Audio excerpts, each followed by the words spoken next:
Welcome to the Irish Farmers Journal Weekly Podcast. Hello and welcome to the show. I'm Hannah Quinn Mulligan. Coming up, that sunshine outside isn't all good news as vegetable farmers face crop losses due to drought. Growers, particularly in the Dublin area, up into the Louth area and down along the east coast to Wexford, are under extreme difficulty now due to drought conditions. Many of these areas have not received any rain in the past 8 weeks. And what's farming like on an island? Island life is not easy. You know, it has its moments. It's lovely in the summertime and springtime, but in the wintertime it's not easy. But that doesn't bother him. But first, anyone who bought the paper last week will be aware that allegations of bullying have been made by farmers against Department of Agriculture inspectors. Our correspondent Thomas Hubert has been covering the story and asked the Minister for Agriculture, Michael Creed, for his stance on the situation. But he began by asking about the latest developments in Brexit. Well, the agriculture and food sector is the most exposed side of the economy to the UK market, and obviously we've been putting a very significant effort into try to ensure the best possible outcome. What we're here today is looking at the preparedness levels within the food industry, and there are messages in that, and particularly in terms of the small and micro businesses that they need to perhaps accelerate their level of preparedness. But overall, there is a lot of work going on at a company level to ensure that they're well prepared. In the big picture, practically no progress made, to be honest with you, since the December and March agreements. And that's really disappointing, because when you negotiate with a sovereign government like the UK and they enter into commitments, we do expect them to honour those commitments. Regrettably, much of the UK debate is internalised for the last several months, and there has been little practical engagement. The most recent publication by the UK on a customs agreement, insofar as there was a publication at all, was welcome, but the fact that it was timelined in terms of the North, that it didn't deal with an issue which is of huge importance to the food industry, regulatory alignment, was really disappointing. We've been told that might happen now in July. But I think what we are going to hear today, particularly in Dublin, is that the solidarity across the EU 27 is rock solid. And I think that's really important for us. And we would hope that there is still time for the UK to come to the table in a practical way and give effect to the agreements that they signed up to last December and March. If that doesn't happen, does that mean should we step up preparations here for a hard Brexit for our industry and do something different at this point? Well, we have been preparing for all scenarios. Obviously, we know what our objectives are in terms of these negotiations. We want as close as possible a trading relationship with the UK. We wanted the all-island food economy to continue. In other words, no hard border. But we have looked at all of the consequences of, the UK crashing out of the EU, and all of the detail that would be required of us. It would be reckless not to. And we're into, considerable granular detail about that. You met all the other farm ministers at the EU Council a few days ago. How are things going in terms of securing a coalition, as you call it, of those who don't want CAP to be shrunk and reduce its budget? Progressing quite well. From the original signatories to the Madrid Declaration, we're now up to around 17 member states, and others who have indicated, principled support for it, but who haven't signed up. So there are still outliers, who have set their head against any additional contributions, and bear in mind, in terms of the budget, this has to be a unanimous agreement. Otherwise, it's as proposed. The Commission doesn't have the capacity to run a deficit. It can only spend the money that member states give it. So significant challenges ahead on the budgetary side. Finally, we've been reporting in the Farmers Journal about farmers who've complained about inappropriate behaviour by inspectors, according to them, when visiting their farms, and we have the feeling that there hasn't been a strong system to root out those problems when they are detected. Do you share this view, or what do you think about these complaints? Look, the overwhelming message that I want to get out on this is there are systems within the department to deal with cases where farmers feel aggrieved. Only this week I took a report of the Agricultural Appeals Office to Cabinet. It shows that nearly 40% of farmers who appeal to the Appeals Office are successful. I've also seen coverage today on ombudsman cases where farmers have made progress. So there is a tiered process available for farmers that they should exhaust. And, if you're unsuccessful at one and still feel aggrieved, you can go from review to appeal to the Ombudsman if necessary. And I would urge farmers who feel aggrieved to step forward and make their complaints known. There is a process within the department that will deal with their complaints. As I said, nearly 40%, 37% of appeals in the most recent report were upheld. So that's significant encouragement in itself for farmers. Obviously, some won't be upheld. The fact that they're not upheld doesn't mean that the department is wrong. I mean, farmers will have a process. It's there to be used, and that's why I would encourage farmers to come forward with their grievances. There is a process there. Now, the appeals process is when you disagree with the outcome of the inspection, for example, the penalty imposed, but some of the complaints are about individual behaviour by someone, and I think it's very rare, isolated cases, but what happens in that case when someone is not behaving appropriately? There is a process, and to initiate that process, farmers need to step forward and make a complaint, and the department will be rigorous in its investigation of that. Minister, thank you. Thank you very much. We hope that you're enjoying this Irish Farmers Journal podcast. Find out more at farmersjournal.ie. Now, Brexit is an ongoing concern, and Bord Bia is trying to gauge how the UK's decision is going to impact food trade. Our correspondent Thomas Hubert, again, he spoke to Bord Bia CEO Tara McCarthy at Bord Bia's Brexit Barometer event, which aimed to prepare food exporters for Brexit. The urgency of this has never been underestimated, I think, in that right from the beginning we've been calling action, and probably it's coming more to companies, the forefront of companies' minds at this point. But we would be saying to companies, regardless of Brexit, whether you're only operating on the home market, even if you have a very small exposure to the UK, many of your inputs might be coming from the UK, we would say you need to know where you're going to play and how you're going to win. Those two conversations and those two questions that we raised in our new programme are the core questions all of the time. And what we're trying to insist on companies are doing is in some ways they're not squandering a crisis, and they're really looking at their business in an analytical and in a clinical fashion. So when you're looking at that, the key urgency of those questions will come back to your supply chain.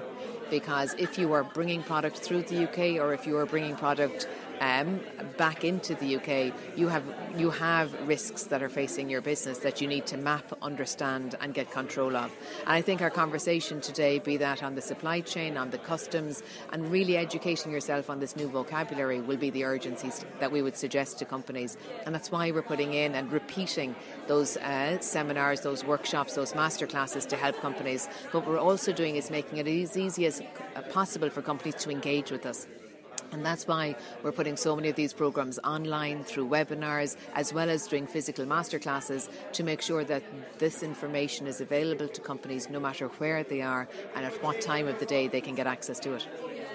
Does that all mean we need to go beyond just Brexit preparedness, all the practical things we've heard today, the paperwork to go through customs, the know where your product falls in tariff categories and all that? That's what we need to do to keep the business up. Does that mean the prospect of potentially a hard Brexit as well, that we need to look deeper in how we help the industry, not only in the UK but domestically? Some people here have mentioned need for a bit more political activism, get state aid rules relaxed in Brussels and things like that to help them get support from government. Do we need to be a bit more aggressive at state level on how we assist the agri-food sector in the face of potential hard Brexit? I guess from a Bord Bia perspective, there's literally been no stone left unturned from this, and from the support that we've got from the Department of Agriculture, we don't believe there's any lack of urgency in their approach to that. I mentioned today that we've been allocated 30 new people to recruit into this organisation, which is a huge investment by government into enabling Bord Bia to do even more than it's doing at the moment. Those people are currently being recruited. Very similarly, the restructuring that's happening in Bord Bia is being done with huge urgency and commitment.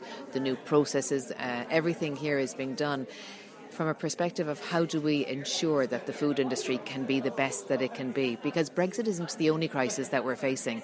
You've also got huge global volatility, be that through the activities in the US, be that through the increasing power of China. There is no area of the world that you would say we can be relaxed and consider to be stable. So what we're really looking at is preparing ourselves, and I go back to that expression, to be the best that we can be. And that's done by knowing where you're going to play and how you're going to win, because we don't have the right to win in every place. We have to earn, study and create that right, and you do that through understanding your market, you do that through understanding your company, your USPs, and you do that through the support that we hope that you'll get from Bord Bia. You're listening to the Irish Farmers Journal podcast. Now, don't get Brexit fatigue just yet, because it might seem scary for us, but for many UK farmers it's viewed as an opportunity. For those lucky enough to get a ticket to the Highland Show was on in Scotland last week, and as Brexit looms, our deputy editor Odile Evans asked beef, sheep and tillage farmer Matthew Biffin about what farmers were planning to deal with it. Well, we've not really had any information from anybody in particular, but we're just trying to make our business better, so when the single farm payment is taken away, we've still got a business to go forward with. So, do you think they will be taken away? I think it'll be taken away in stages. Yeah. It'll be ramped down over the next 10 years. Whether they'll replace it with something, they might not. So you're beef, sheep and animals, so you're fairly self-contained. Yeah. You can produce the feed for your own stock and that. Yes, yeah. But, do you think there's going to be more of a focus on the environment with the consumer now going forward?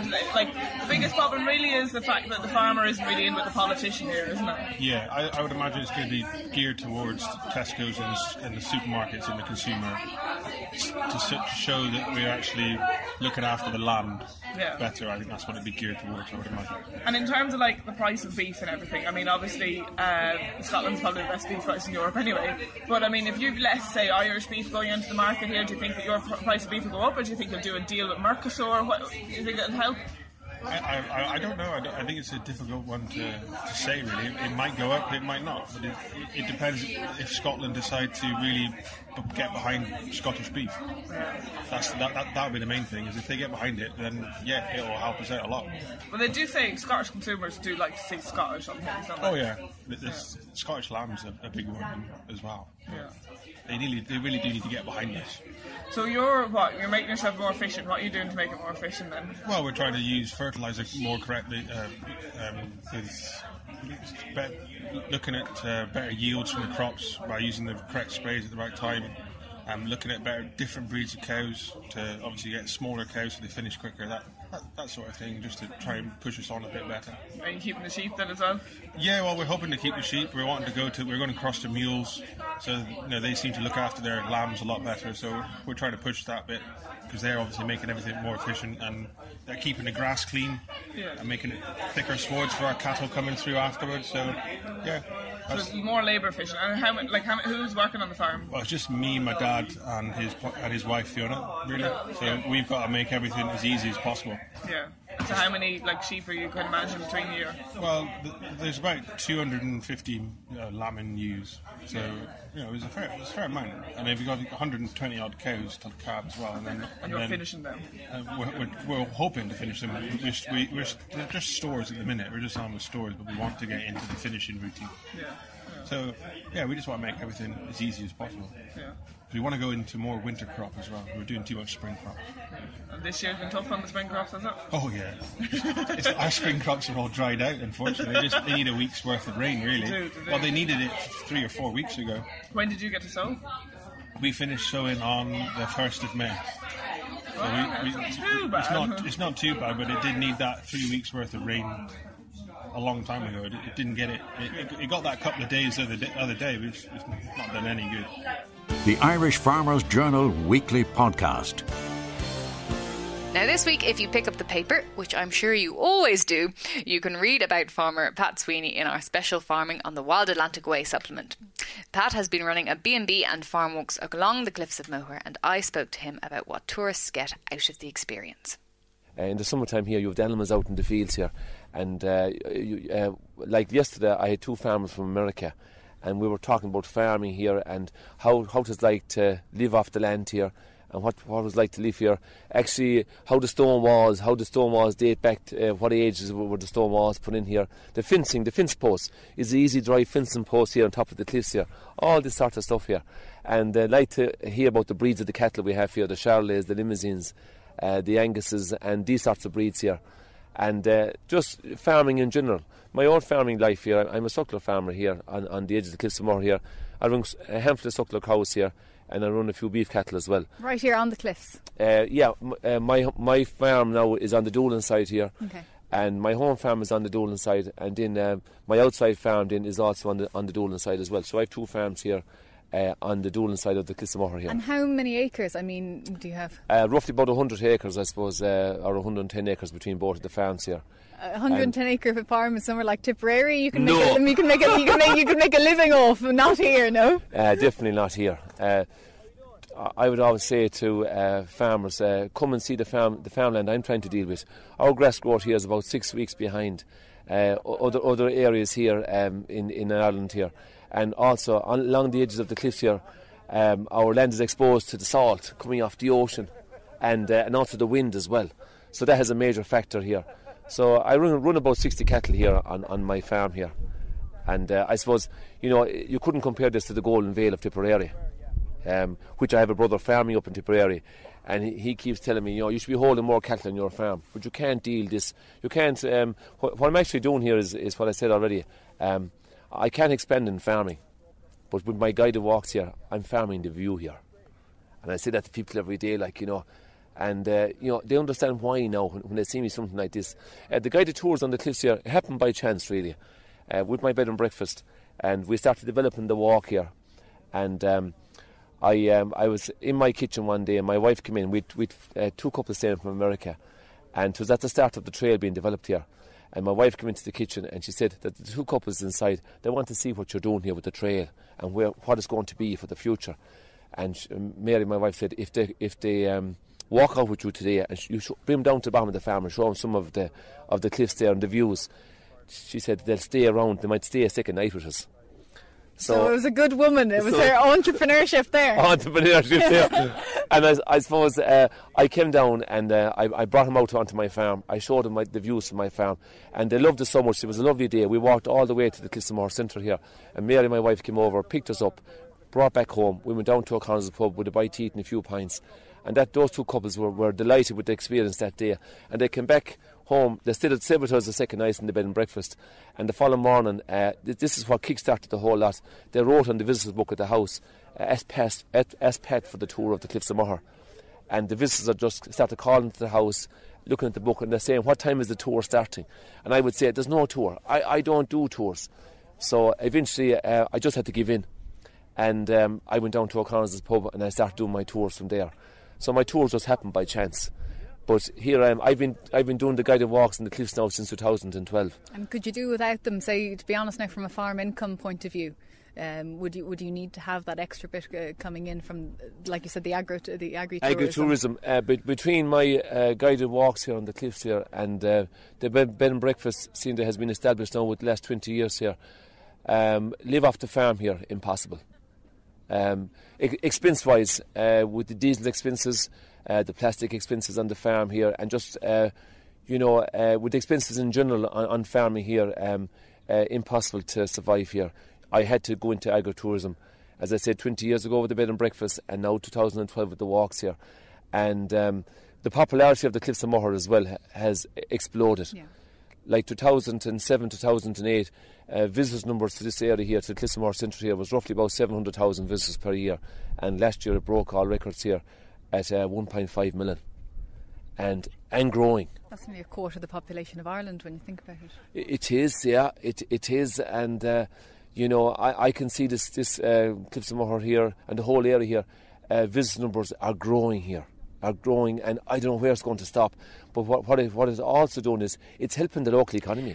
Pat Sweeney there. And stay tuned, because still to come we have vegetable farmers facing crisis and Minister Naughton speaking at the National Climate Change Dialogue.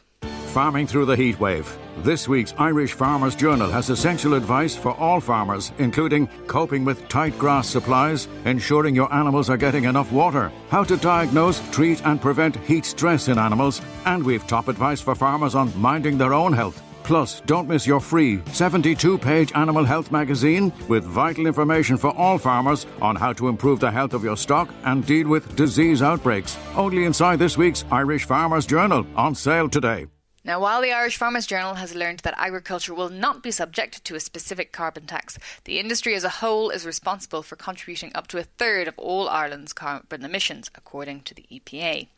The Department for Climate Action has announced a €500 million fund for climate action, and our correspondent Thomas Hubert asked Minister Denis Naughton how farmers could apply. Oh no, there'll be no funding for someone that wants to put a solar farm on their land. That this is not what this fund is about. This fund is about innovation. It's about coming up with something completely new and different. There's already funding, or there will be funding by the end of this year in relation to solar farms and rooftop solar. So this fund is not about replicating what's already in place, but it's about coming up with new initiatives. So that could be to develop our offshore renewable energy resources off the west coast. It could be to electrify our bus fleet in Dublin. It could be to take an initiative that has been introduced in a community in the west of Ireland and replicate that in communities across the country. It might be an individual that has a good idea and wants to test that out in his own local community or her own local community. It's for something that's innovative and new that can have a real impact on climate. But other than that, it's a completely blank canvas and every idea is open to coming through the system. We've heard a lot of people say, let's not wait until we have to pay fines for missing our targets. Let's spend the money now. Is this what's happening? Yes, this is what we're doing. Look, we can't reach our 2020 targets, but I'm still working, and we're working on how we can come as close as possible to those 2020 targets, particularly on the renewable energy side. But the steps that we're taking now is to try and achieve our 2030 targets, to put the structures in place so that we can actually put both government funding and private funding in the whole green area into these investment projects over the next 5 to 10 years that will have a direct impact, not just on our 2030 targets, but well beyond that as well. You've mentioned renewable energy and the direct support schemes for this. Where do we stand on heat and electricity, the two next ones, and I suppose community access for that, and anything else you're working on in that area? Right. Well, in relation to electricity, I expect within the next couple of weeks to bring the Renewable Electricity Support Scheme memorandum to government. That will allow me to go to the European Commission and seek state aid approval, and that will fund a whole range of renewable energy at a commercial level right across this country. We're also working on a pilot scheme in relation to rooftop solar. Initially, it's going to be focused on domestic self-consumers, those people that are going to use that electricity within their own homes. But we're designing the scheme in such a way that it can be expanded, both in terms of output onto the grid, but also in terms of, for example, farmers putting it up on their sheds as well. So that's on the renewable electricity side. On the renewable heat side, we have launched the support scheme for renewable heat. We have our application now with the European Commission on that under state aid rules. The feedback we're getting is that we hope to have that operation in October. However, I'm not happy with that. I'm looking at how we could put a mechanism in place in the short term to allow for applications to come in and be processed pending the approval by the EU, and we do expect to get state aid approval on that. So we're actively working on that at present. Finally, just moving away from energy and climate, where do we stand on the National Broadband Plan? Any news on an operator finally going into rural Ireland for this? Yes, look, the negotiations that are at a very advanced stage in relation to that. I have been instructed by my officials not to take holidays this summer. None of my senior team are taking holidays in the broadband plan because we expect significant movement over the summer months to finalise this process. And I'm determined to ensure that this process is finalised in 2018 and that we have the physical rollout of infrastructure as quickly as possible to all of those 500,000 homes that are without access to high-speed broadband, that they will start to get that early in 2019. We We hope that you're enjoying this Irish Farmers Journal podcast. Find out more at farmersjournal.ie. Now, while the summer has never been better for making hay, it hasn't been so good for the vegetable industry. Our editor Amy Ford spoke to Pat Farrell on the IFA Horticulture Executive about where veg growers were worst affected by the weather. Growers in particularly in the Dublin area, up into the Louth area and down along the east coast to Wexford are under extreme difficulty now due to drought conditions. Many of these areas have not received any rain in the past 8 weeks, and the highest rainfall has only been 21 to 25 mil of rain, really an inch of rain in the past 8 weeks. So obviously you can see from that the crops are under extreme drought stress. Also added to this, a lot of these crops went in late in April due to our very wet spring. So these went in not ideal conditions. So this is actually adding to the stress as well, because many of them didn't get to establish properly, and those crops were not in a position then to, when any stress came along, they're suffering even to a greater extent than they would have had if they went into very good seed beds. Okay. Are we at risk of a potential shortage of certain vegetables in the country? Of Irish veg, obviously, in supermarkets.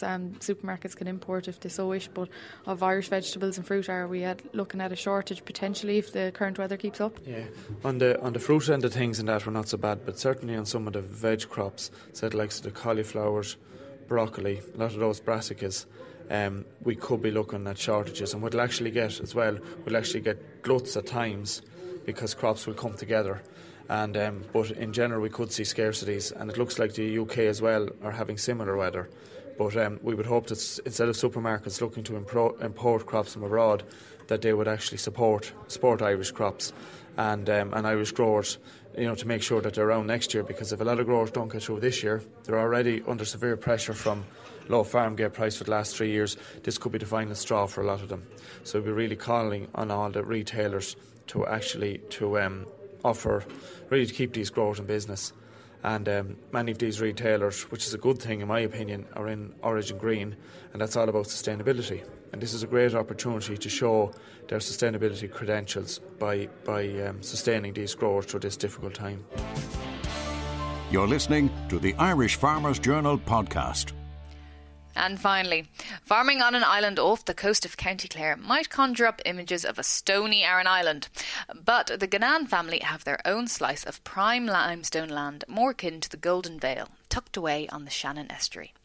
Fintan and Fergal Ganaan, who are father and son, farm the island together, and they ferried me across on their boat to see what island farming was like for myself. So it's a flat-bottom boat? Yeah, just slightly curved on the side. Okay, I'll head to the back, okay. My name is Fintan Ganaan, and we're here on Crovahan Pier in Kildare, County Clare. We're about to take off to Horse Island. And we have a couple of transition year students with us as well, eager to come. I have to say it's a beautiful day, and it's a beautiful part of the world as well. So what's the history behind it? What's your connection to the island? Well, I was born on the island. The island consists of 234 acres. It's 1.5 miles long and 1/2 mile wide. And I was born out there, and I left when I was 7.5 years of age because there was no school on the island when I was growing up there. And what about farming on the island? Because a lot of people think that would be tough. I mean, what's the land like out there? The land on the island is limestone land, which is excellent land. There's very good soil there. It's great grass growing, great fattening land. I'm farming on there. I have 17 suckler cows and a bull out there, and I sell my weanings at the end of the year. And the land is very good. If it wasn't, it wouldn't be worth going out there because there's a lot of expense with boats. And my father travelled every day to the island 7 days a week, the round of the year, and he kept farming productive as much as ever, like even when we were living on the mainland. So he had a very keen interest in the island. All right, well, get going. So enjoy school.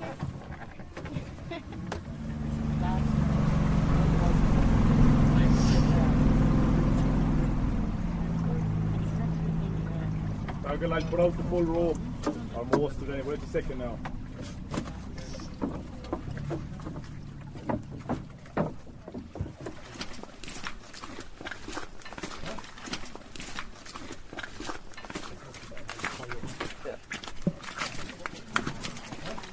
all very welcome anyway. We'll take a tour down to the house. There's a lot of farms on this side. There's about 6 or 7. Is there? Yeah. Lads. Yeah. My name is Ferdinand and I'm son of Fintan, my father. He has land out here in the island. You seem very passionate about it. Oh, yeah. I mean, what age are you? Not many people No, here. I'm 15. I'm doing the junior cert at the moment. And I just love coming out here. Like, it's so quiet. You can even hear the birds sing and everything. Like, and the land is very good and I'm passionate about farming. I love it. And do you think you'll continue it? Would you like to come back here? I mean, I can see the house being done up and your dad said you've been giving him a hand doing it up. Yeah, I kind of started the house in my summer holidays at school. I was the first one to come in. I just started cutting small trees with a saw. And no, well, the roof was on top, so I suppose just the plastering next. Yeah, and windows, and we've stove bought, and hopefully it'll be lovely now to move in next summer maybe. And what about the cattle? Do you think you'll keep suckler farming? Or? We will, yeah, and hopefully maybe in the future we might get bigger. No aspirations to be a dairy farmer or anything like that, no? Struggle here now in the island trying to get milk out. You're all welcome anyway. The island here is 234 acres on the island. I grew up here in this house here. This is where I was reared here until I was 7.5. There was 5 houses occupied on the island when I was growing up here. There was 2 young families and 3 elderly houses here with elderly people living on it. So the young families in the school, and there's a school at the other end of the island here. It closed in the 30s, early 30s. When I lived here, we used to milk the cows here, and we used to make the butter. The churn is here outside the door. We used to make the butter and sell it to a local market here in Kildysart. That was our income at the time. Then when we came to going to school, the parents approached the government to reopen the school at the other end of the island. They wouldn't do it because there was only 2 families here. So then the parents looked for a large boat to be purchased by the government so that we could get out in all sorts of weather to the school in Kildysart. They refused that. What they offered at the time was that they would pay for us to stay in accommodation in Kildysart at 5 years of age. So parents would not hear of that, like leaving here at 5 years of age on a Sunday evening and not returning till Friday evening again, like, do you know what I mean? So it was the last straw, but to move out to the village. So we will take a walk over now the roadway and you'd see more of it. I'm Rachel Conway. Katrina Donlan. Kevin Meany. Is it your first time at the island today? Yeah, it's been my first time at this part. We went rowing out before over to the other side. So what did you make of it anyway? It was different because last time I was here it was raining, so we didn't get to see a lot, but it's lovely. And what about, I checked my phone a couple of times and the internet connection wasn't fantastic. Would that be a concern, do you think, coming back to the island? No, you kind of come to the island to get away from all that. Yeah, I think we better not have an internet connection. Like, you know, you have it like over at the other You're side. on record saying that now. Yeah, no, I think it's better. You get to enjoy it more, look around. I can see why you want to get back there as much as possible. Yeah, I look, when I come from work in the evening, I just like going in there. I go there every evening.